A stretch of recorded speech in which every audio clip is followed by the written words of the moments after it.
அனைவருக்கும் வணக்கம். TNPSC group 2 மெயின்ஸ்க்கான சிலபஸ் டீகோடிங் வீடியோ வரிசையில் இப்போ நம்ம பார்க்குறது என்னென்னா பாலிட்டி பார்க்கலாம். சரிங்களா? ஸோ பாலிட்டியோட சிலபஸ் பொறுத்த வரைக்கும் பார்த்தீங்கன்னா இந்த குரூப் 2 மெயின்ஸ்லேயே அதிக மார்க் வந்து எதுக்குன்னா நம்ம பாலிட்டிக்கு தான் கொடுத்துருக்குறாங்க. 60 மார்க் வருது அவுட் ஆஃப் 300. சரிங்களா? 10 மார்க் வந்து 3 எழுதணும், 15 மார்க்கு 2 எழுதணும். சரிங்களா? ஸோ அந்த சிலபஸை பொறுத்த வரைக்கும் பார்த்தீங்கன்னா நமக்கு இதுதான் கொஞ்சம் பெரிய சிலபஸ் மாதிரி இருக்குது. இப்போ பாருங்கள் சிலபஸ் எப்படி கொடுத்துருக்காங்கன்னா, constitution polity and governance in India with specific reference to Tamil Nadu. இப்போ constitution reference to Tamil Nadu, constitution polity reference to Tamil Nadu, governance reference to Tamil Nadu. எப்படி இம்ப்ளிமெண்ட் பண்ணுறோம், என்ன பண்ணுறோம் அப்படிங்கிறது எல்லாமே பார்க்கணும். இப்போ இந்த சிலபஸ் வந்து நம்ம போர்டு கொடுத்துருக்க சிலபஸ் தான். இந்த போர்டு சிலபஸ் என்ன பண்ணியிருக்கிறோம் அப்படின்னா ஸ்ப்ளிட்டப் பண்ணியிருக்கிறோம். ஸ்ப்ளிட்டப் இந்த சென்ஸ் என்னன்னா, ஒன்று சேர்த்து டாபிக் தனியாக சப் டாபிக் தனியாக பிரித்து ஈஸியாக நம்ம என்ன பண்ணலாம் அப்படின்னா ஒவ்வொரு படிக்கிறதுக்கு வசதியாக இருக்கும். ஸோ ஃபஸ்ட்டு டாபிக் பொறுத்த வரைக்கும் பார்த்தீங்க அப்படின்னா கான்ஸ்டியூஷன் ஆஃப் இந்தியா அப்படின்னு பிளாங்காக கொடுத்துருக்குறாங்க. கான்ஸ்டியூஷன் ஆஃப் இந்தியான்னு கொடுத்துருக்குறாங்க. பட் அவங்க கொடுத்துருக்கிறது வந்து பார்த்தீங்கன்னா ப்ரீஆம்பிள் இருந்து தான் ஆரம்பிக்குது. பட் கான்ஸ்டியூஷன் ஆஃப் இந்தியா அப்படிங்கும்போது நம்ம இந்த 2 ஏரியா தெரியாமல் போகவே கூடாது. ஹிஸ்டாரிக்கல் பேக்ரவுண்டு இவங்க வெறுமனே என்ன சொல்லிடுவாங்கன்னா, what are the provisions of regulating act அப்படின்னு சொல்லி என்ன பண்ணிடுவாங்கன்னா கேட்டுருவாங்க. சரிங்களா? What were the changes made by Indian independence act அப்படின்னு சொல்லி கூட என்ன பண்ணலாம், கேட்கலாம். ஸோ அதனால் பார்த்தீங்கன்னா இந்த ஹிஸ்டாரிக்கல் பேக்ரவுண்ட் அப்படிங்கிறது நம்ம ஆரம்பம். சரிங்களா? ஆனால் எப்பயுமே இந்த ஸ்கேல் வந்து பார்த்தீங்கன்னா 0 to 100 அப்படிங்கிற மாதிரி இருக்கும். அப்போ ஆரம்பத்தையே விட்டுறக்கூடாது. அப்போ எப்படி இதெல்லாம் ஆரம்பிச்சது அப்படிங்கிறது தெரியாமே போகக்கூடாது. ஸோ ஃபுல்லாகவே பார்க்கணும். அதுக்கப்புறம் மேக்கிங் ஆஃப் இந்தியன் கான்ஸ்டியூஷன். சரிங்களா? அப்ஜெக்டிவ் ரிசொல்யூஷனை பற்றி எழுதுங்க அப்படின்னு கூட சொல்லலாம். சரிங்களா? ஸோ பாருங்க, ப்ரீஆம்பிள்னா இந்த ஐடி கார்டு ஆஃப் கான்ஸ்டியூஷன் சொல்கிறாங்கன்னு சொல்லி ஆரம்பிக்கிறதுலேருந்து யூஎஸ் கான்ஸ்டியூஷன் ஆரம்பிக்கிறாங்கன்றதுல இருந்து கடைசி கேஸ் முடிகிற வரைக்கும், அதுக்கப்புறம் யுவாலஜிலாம் இருக்குது. சரிங்களா? இதுக்கு புகழுரைலாம் இருக்குது. அது வரைக்கும் என்ன பண்ணிங்கன்னா பார்த்துக்கணும். சரிங்களா? 2 ஆஸ்பெக்ட்லையுமே என்ன பண்ணணும், பார்த்துக்கணும். 2வது ஃபிலாசபிக்கல் ஃபீச்சர்ஸ். நம்மளோட கான்ஸ்டியூஷனில் நிறைய ஃபிலாசபிக்கல் ஃபீச்சர்ஸ் இருக்குது. சரிங்களா? டெமோக்ரஸி இருக்குது, செக்குலரிசம் இருக்குது, இன்டெகிரிட்டி இருக்குது. இந்த மாதிரி நிறைய ஃபிலாசபிக்கல் ஃபீச்சர்ஸ் இருக்குது.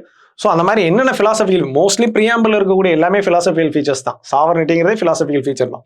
இப்போ இருக்கக்கூடிய எல்லா ஃபிலாசபிக்கல் ஃபீச்சர்ஸ் அப்படிங்கிறதையுமே கொடுத்துருவோம். த்ரூ அவுட் த வாஸ்ட் கான்ஸ்டியூஷனில் நிறைய இருக்குது. சரிங்களா? எங்கெங்கெல்லாம் சொல்லப்பட்டிருக்கு அப்படிங்கிறது எல்லாமே நம்ம பார்க்கணும். ஸோ அடுத்தது பார்த்தீங்க அப்படின்னா சாலியன்ட் ஃபீச்சர்ஸ் அண்டு சோர்சஸ்.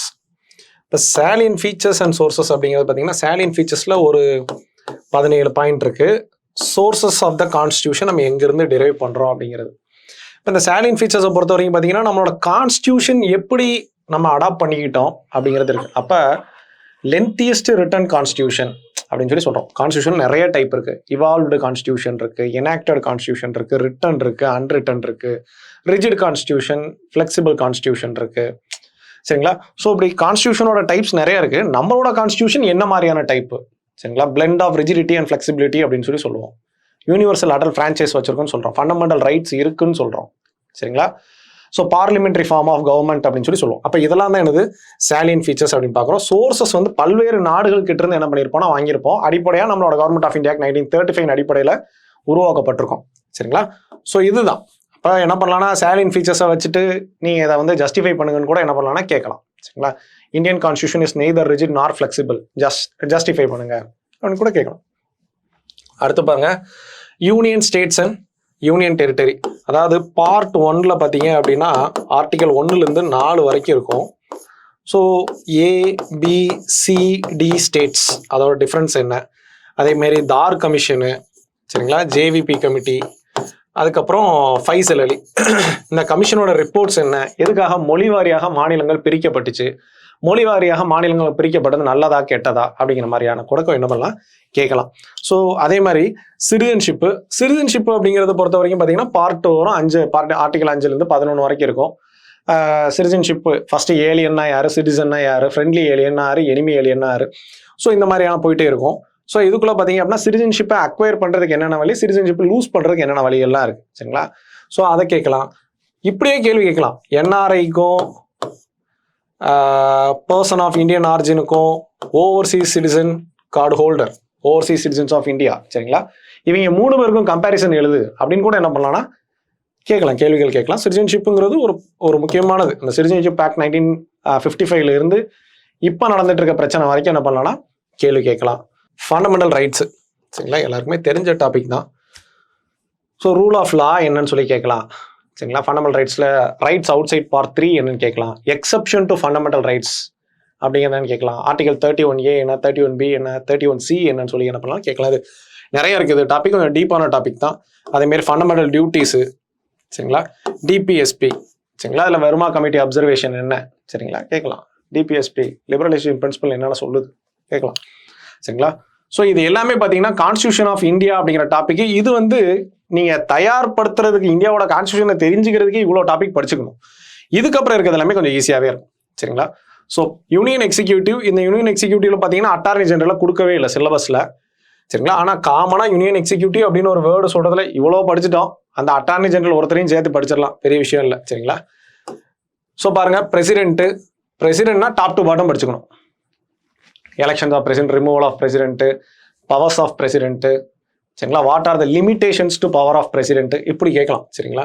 மாதிரி வைஸ் பிரசிடென்ட்க்கு அதே மாதிரி தான். Prime minister, council of ministers, council of மினிஸ்டர்ல இவங்க எதோ ரொம்ப மீன் பண்றாங்க, கேபினெட்டுக்கு ரொம்ப முக்கியத்துவம் கொடுக்குறாங்க சரிங்களா. கேபினெட்டுக்கு கொடுத்துருக்காங்க. டெப்டி மினிஸ்டர்ஸையோ இல்லை மினிஸ்டர்ஸ் ஆஃப் ஸ்டேட்டை பற்றியும் என்ன பண்ணலாம் பேசலை. பார்லிமெண்ட், லோக்சபா அண்ட் ராஜ்யசபா அப்படின்னு சொல்லி கொடுத்துருக்காங்க. லோக்சபா அப்படின்னா இந்த லோக்சபா எப்போ ஆரம்பிச்சது, லோக்சபாக்கு எலெக்ஷன் மெத்தட் என்ன, composition of Lok Sabha, leader of Lok Sabha யாரு, அந்த ஸ்பீக்கர் எப்படி தேர்ந்தெடுப்பாங்க எல்லாமே பார்த்துக்கணும் சரிங்களா.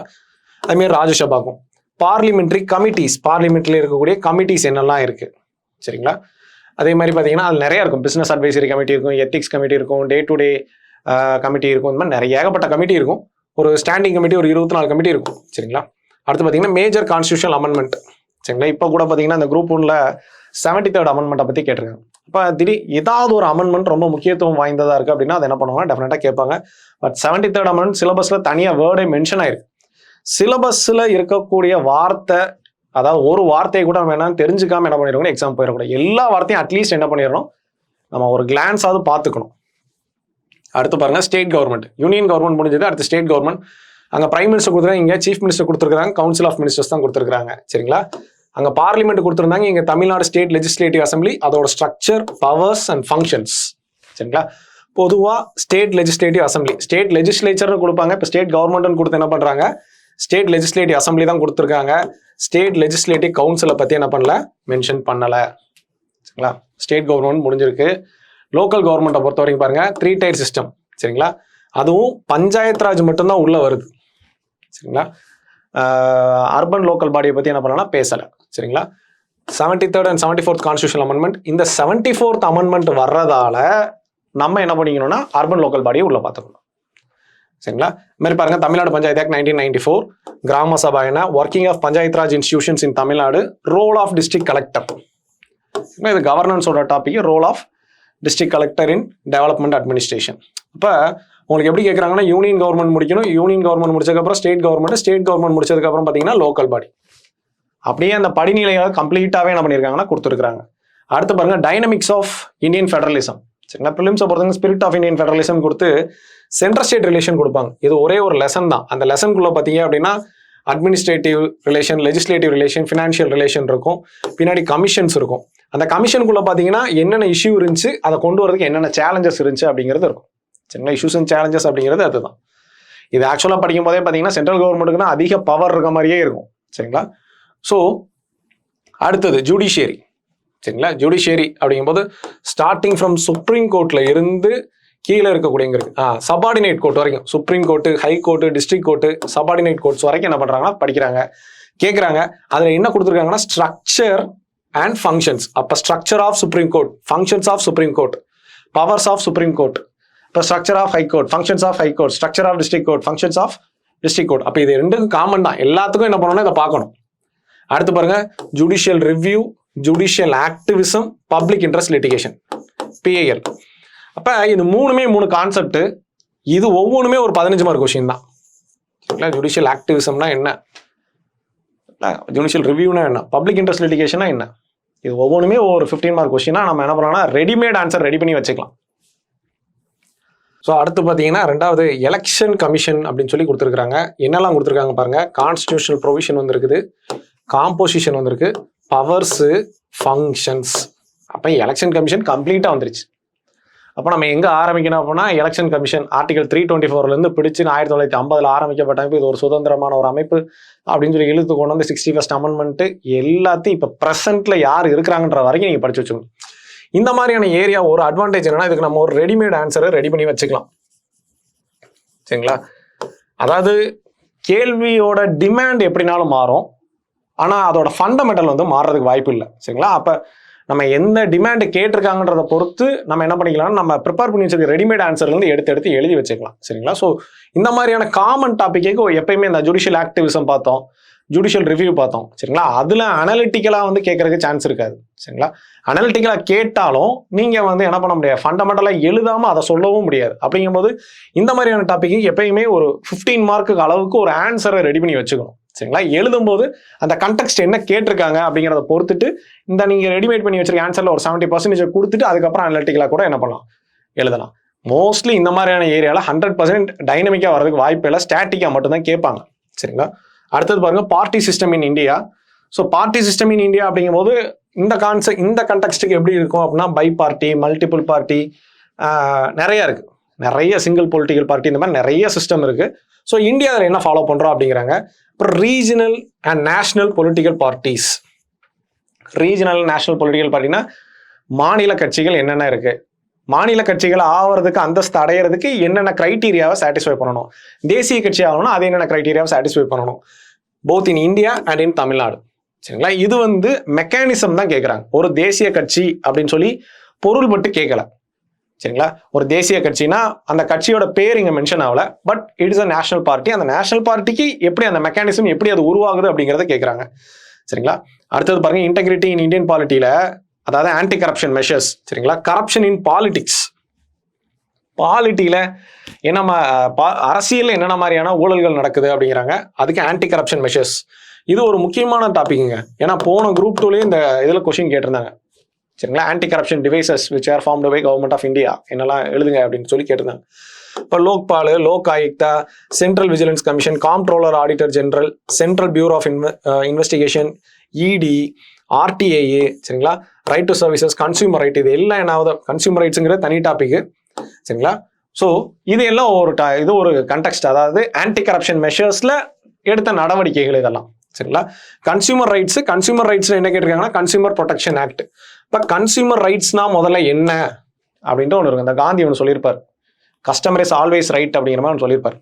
அப்போ அந்த ஹோல் கதையும் ஃபுல்லாக படிச்சுக்கணும், 100% தெரிஞ்சுக்கிட்டு கன்சியூமர் ப்ரொடெக்ஷன் ஆக்ட் என்ன சொல்லுது அப்படிங்கிறத பார்க்கணும். அது வந்து பிரிச்சிருப்பாங்க, district level, state level, national level, consumer கோர்ட்டோட ஆப்ரேஷன்ஸ் எப்படி இருக்கும், எந்த அளவுக்கு ரிலீஃப் வாங்கி கொடுப்பாங்க அப்படிங்கிற மாதிரி என்ன பண்ணுவாங்கன்னா நிறையா இருக்கும். அடுத்தது பார்த்தீங்கன்னா ஹியூமன் ரைட்ஸ் ஆக்ட் 1993. அப்போ அது கீழே வரும்போது என்ன வருது, நேஷனல் ஹியூமன் ரைட்ஸ் கமிஷன் வந்துடும், state human rights commission, plus social audit. இந்த வார்த்தை ரொம்ப முக்கியமான வார்த்தை. இதுக்கும் நீங்கள் என்ன பண்ணீங்கன்னா ரெடிமேடாக ஒரு 15 மார்க்குக்கு ஒரு ஆன்சரை ரெடி பண்ணி வச்சுக்கோங்க. சோஷியல் ஆடிட்னா என்ன, இதனால என்ன நன்மைகள் நடக்குது, சரிங்களா? சமூக தணிக்கை அப்படின்னு சொல்லி சொல்லுவாங்க. சரிங்களா? ஸோ அடுத்து பாருங்க, சிட்டிசன் சார்ட்டர். இந்த குரூப் 1 மெயின்ஸ்ல கேட்டிருக்காங்க கொஸ்டின். சரிங்களா? இதுவும் பார்த்தீங்கன்னா ஆன்டி கரப்ஷன் மெஷர்ல ஒரு வழி தான். சரிங்களா? இதுவும் ஒரு வகை தான். இந்த கொஸ்டின் கேட்டிருக்காங்க, இப்போ குரூப் 1 நடந்து முடிஞ்ச மெயின்ஸ்ல கேட்டிருக்காங்க. அடுத்து பாருங்க, பொலிட்டிக்கல் பார்ட்டிஸ் இன் தமிழ்நாடு. இப்பதான் இங்க இருக்கக்கூடிய கட்சிகள், சரிங்களா, இங்க இருக்கக்கூடிய மாநில கட்சிகள் என்ன, தேசிய கட்சிகள் என்ன, தமிழ்நாட்டில் என்னெல்லாம் இருக்குது, அவங்க எப்போ ஆரம்பிச்சாங்க, அவங்களோட எலெக்ஷன் ஸ்டாட்டிஸ்டிக்ஸ் எப்படி இருக்கு, எத்தனை தடவை அவங்க ஜெயிச்சிருக்காங்க, என்னெல்லாம் செஞ்சிருக்காங்க வச்சிருக்காங்கன்னு சொல்லி நம்ம இப்பதான் என்ன படிக்கணும் அப்படின்னா அந்த கட்சியோட பேரை வச்சு நம்ம படிக்கணும். சரிங்களா? அதே மாதிரி அவங்க கொண்டு வந்த welfare schemes and measures of successive governments in Tamil Nadu after 1947. 1947 அப்புறம் காங்கிரஸ் கட்சி ஆட்சிக்கு வரும். காங்கிரஸ் கட்சி வந்ததுக்கு அப்புறம் என்ன ஆகும்னா திமுக வருவாங்க, அப்புறம் அதிமுக வருவாங்க, திமுக அப்படி மாற்றி மாற்றி வந்துட்டே இருப்பாங்க. அப்ப அவங்க கொண்டு வந்த நலத்திட்டங்கள் என்னென்ன, சரிங்களா? இது பார்த்தீங்கன்னா பாலிட்டிக்குள்ள சப்ஜெக்ட் இது மாதிரியே இருக்காது, சோஷியோ எக்கனாமிக் இஷ்யூஸ்குள்ள வந்த மாதிரி இருக்கும். நலத்திட்டங்கள் என்ன, அவங்க எடுத்த நடவடிக்கைகள் என்ன, சரிங்களா, சக்சசிவா அவங்க என்னென்ன பண்ணியிருக்கிறாங்க அப்படின்னு சொல்லி சொல்லுவாங்க.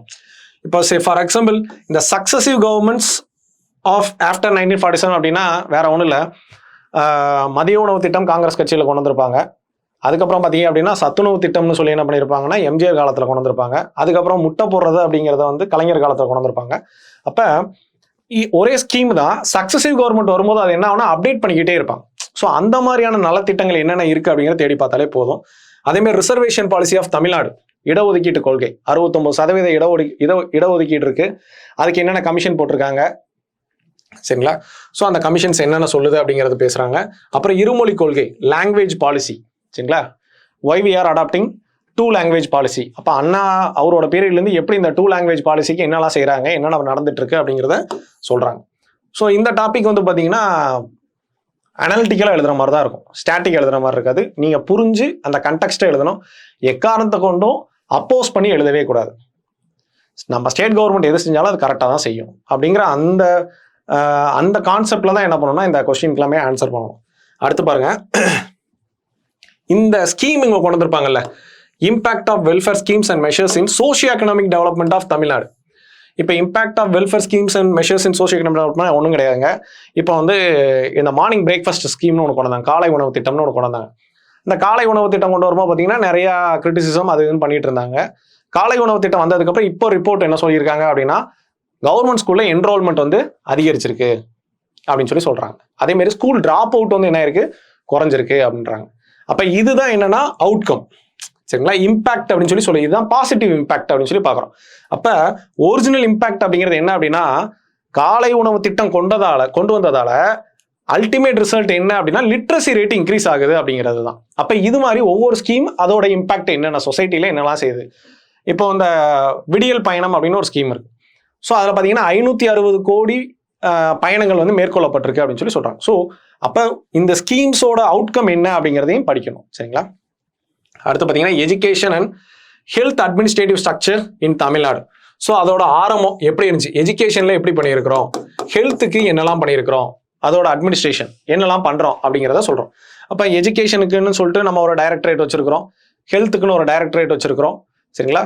நிறைய டைப் ஆஃப் மெடிசினல் வந்து பண்ணுறோம், கவர்மெண்ட் மெடிக்கல் காலேஜஸ் இருக்குது சரிங்களா, நிறைய இருக்குது. நமக்கு ஒரு பிளாக்குக்கு ஒரு பிரைமரி ஹெல்த் சென்டர் இருக்கிற மாதிரி ஒரு பெரிய கார்பரேஷனில் இருக்குது, எல்லா டிஸ்ட்ரிக்ட்லையும் டிஸ்ட்ரிக்ட் ஹாஸ்பிட்டல்ஸ் இருக்குது. அதோட நிர்வாகம் எப்படி பண்ணுது சரிங்களா. ஸோ அதுதான் கேட்குறாங்க. அடுத்து பாருங்க, achievements of Tamil Nadu in various fields சரிங்களா. எஜுகேஷனில் என்ன சரிங்களா, இப்போ நம்ம சொன்ன மாதிரி இந்த கிராஸ் என்ரோல்மெண்ட் ரேஷியோவில் நேஷனல் ஆவரேஜை விட 2 டைம்ஸ் வந்து என்ன இருக்குன்னா தமிழ்நாடு இருக்குது. ஈவன் யூஎஸை விட அதிகமாக இருக்குது அப்படின்னு சொல்லி சொல்கிறாங்க. So health, industrial, information technology, agriculture, women and marginalised groups, விளிம்பு நிலை மக்களின் நிலையில என்ன முன்னேற்றம் இருக்கு அப்படிங்கிறத சொல்றாங்க. அடுத்து பாருங்க, e governance and M governance initiatives in Tamil Nadu. இது வந்து பார்த்தீங்கன்னா ஸ்டாட்டிக், போலீஸ் டிபார்ட்மெண்ட்ல இதை பண்ணியிருக்கிறாங்க. இ சேவை மையங்கள் இருக்கு, நிறைய இருக்கு. நிறைய டிபார்ட்மெண்ட்ல ஒவ்வொரு பேர்ல என்ன பண்ணியிருப்பாங்கன்னா இந்த இ கவர்னன்ஸ் அப்படிங்கிறத செஞ்சிருப்பாங்க சரிங்களா. ஸோ அது என்னென்ன டிபார்ட்மெண்ட்ல பண்ணியிருக்கிறாங்க அப்படிங்கிறது நம்ம லிஸ்டே கொடுத்துருப்பாங்க. ஐடி பாலிசி, தமிழ்நாடு கவர்மெண்ட்டோட இன்ஃபர்மேஷன் டெக்னாலஜி அந்த பாலிசி எடுத்து பார்த்தீங்கன்னா அதில் நிறைய தெரியும். இதுமாதிரி initiatives in Tamil Nadu. Public service delivery சரிங்களா, பொது சேவை வழங்குதல், அது இ கவர்னன்ஸ் மூலமா எப்படி நடக்குது அப்படிங்கிற விஷயத்த சொல்றாங்க சரிங்களா. TNEGA, Tamil Nadu e governance agency, e service centre, e சேவை மையங்கள், அதோட ஃபங்க்ஷன்ஸ் அதை எப்படி செஞ்சுட்டு இருக்காங்க, அது சொசைட்டில என்ன மாதிரி போயிட்டு இருக்கு அப்படிங்கிறது பாருங்க. அடுத்து problems in public service delivery இன் தமிழ்நாடு. இதுல இருக்கக்கூடிய பிரச்சனைகள் என்ன, இப்போ பப்ளிக் சர்வீஸ் டெலிவரியில இருக்கக்கூடிய பொதுமக்களுக்கு சேவை வழங்குதல் என்னென்ன ப்ராப்ளம்ஸ் இருக்கு அப்படிங்கிறத என்ன பண்றோம்னா இதில் சொல்லியிருக்கோம். அடுத்து பார்த்தீங்க அப்படின்னா கரண்ட் அஃபேர்ஸ் உள்ள வந்துருச்சு சரிங்களா. அவ்வளோதான். அப்போ இது வந்து ஒரு மார்க் ஸ்கோரிங் ஏரியாங்க சரிங்களா. ஏன்னா 60 மார்க்கு ஒரு சப்ஜெக்ட்ல இருந்து வருது, அதுவும் நமக்கு நல்லா தெரிஞ்ச சப்ஜெக்ட். ப்ரிலிம்ஸு டிஎன்பிசிக்கு படிக்க ஆரம்பிக்கும் போதே அதிக தடவை நம்ம படித்த சப்ஜெக்ட் இதுவாக தான் இருக்கும். இதுலேருந்து தான் அதிக மார்க்கும் வருது. இன்னொன்று, இந்த டாபிக் கற்பனையிலலாம் எழுத முடியும், என்ன இருக்கோ அதை எழுதுனா மார்க்கு சரிங்களா. ஸோ அதனால் நம்ம படித்தோம் அப்படின்னா அதை அப்படியே எழுதுனா மார்க் விழுந்துக்கிட்டே இருக்கும் சரிங்களா. ஸோ இந்த டாப்பிக்கை நல்லா படித்து இதில் வந்து மார்க் என்ன பண்ணிடணும், நம்ம ஏற்றிடணும் சரிங்களா. எல்லாருக்குமே இது வந்து என்னவாக இருக்கணும், ஒரு ஃபேவரபிள் சப்ஜெக்டாக தான் இருக்கும் சரிங்களா. நன்றி.